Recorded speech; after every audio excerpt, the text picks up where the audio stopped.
My name is Dorthea McCowan, and I've written a book on grandmother wisdom called Heartwise. And I'm going to read you a wisdom story. Hold the mic up to you. I can still see Irma Jean dancing as she moved through the house with her shoulders rolling and her hips swaying. The woman could groove. Her motto was, "Why walk when I can dance?" Rhythm was in her bones and dancing an extension of her soul.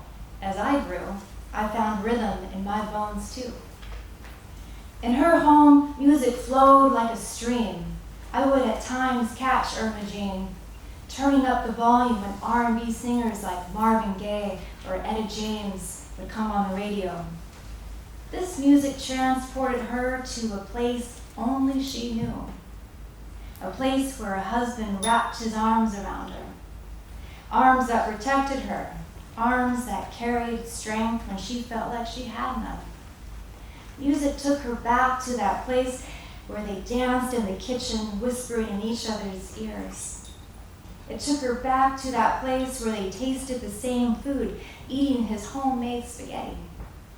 A place where they shared the same breath and the same story. Music took her back to a place so deep that when she danced, these memories became alive in her heart. Once I watched Irma Jean move to the music on the radio. Her big blue eyes caught mine and she smiled, reaching her arms out to hug me. I noticed her eyes welled up with tears. "Grandma, why are you crying?" I asked her as she squeezed me with her big arms. "Oh, baby, I was just thinking of your granddaddy." I knew then, as I know now, when music moves you, it's like falling in love. You don't have a choice. I remember Irma Jean telling me that my grandfather, Cleveland, was the only one for her. These were no empty words, married for 24 years and with 5 children. As she shared her stories, her eyes would swell with emotion, and I can feel her heart opening. I can feel the vibration of her love. I looked at their portrait hanging on the wall. Cleveland looked slightly serious. I wanted to know what he was thinking behind those earthy brown eyes. His tight, dark, curly hair was shaped into an afro, and his goatee was perfectly trimmed. Irma Jean's eyes glistened in calmness that was lifted by her elegant smile. Her brown hair with tints of red flowed long over her left breast. I liked this portrait. They looked strong together. Their love reminded me of Marvin Gaye and Tammy Terrell singing, "Ain't no mountain high enough to keep me from getting to you, babe." Back in Chicago, where they met, I could imagine Cleveland, black and handsome. Irma Jean, white and stunning. Walking down the streets hand in hand. They were an interracial couple in a time when it wasn't socially accepted, but they didn't care. She always said, "We loved each other, it's that simple." And no matter what people must have thought as they strolled down the streets, no one could deny their connection. My grandparents walked with the spirit of "Stand by me," lighting up each step. And among their lips they sang, "At last my love has come along." When I hear Georgia on my mind, I feel my grandparents.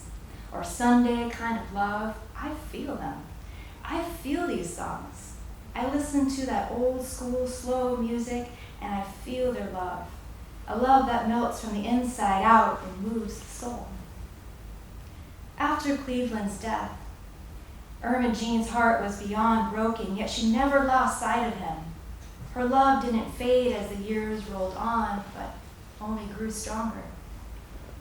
He was very much alive through Irma Jean's many stories, and all of this gave me the chance to know my grandfather, considering he died before I could really meet him. As a little girl, I came to feel him looking out for me as my angel, especially when I would listen to music. As Irma Jean and I would say our nightly prayers, we'd give an extra thank you to Granddaddy for looking out for us. The first memory I have when music moved my soul, I was 4 years old. I was convinced that the man who sang "Lean on Me" was my grandfather. Only that voice was so smooth, so black, and so beautiful that it must have been my grandfather. I was shocked when I asked Irma Jean about it one day. With "Lean on Me" came on the radio, and she said, "You know, honey, that's Bill Withers singing, not your granddaddy." I settled with it, but clung to the feeling that deep down, if my granddaddy were singing, that's the voice he must have had. Thus, "Lean on Me" became my childhood anthem. It was a soul song that always made me feel deeply, and I did call my granddaddy when I needed a friend. I prayed to him, I'd lean on him, I'd hear him on the radio, and today I still hear him, yet this time Irma Jean is with him, and she no longer cries.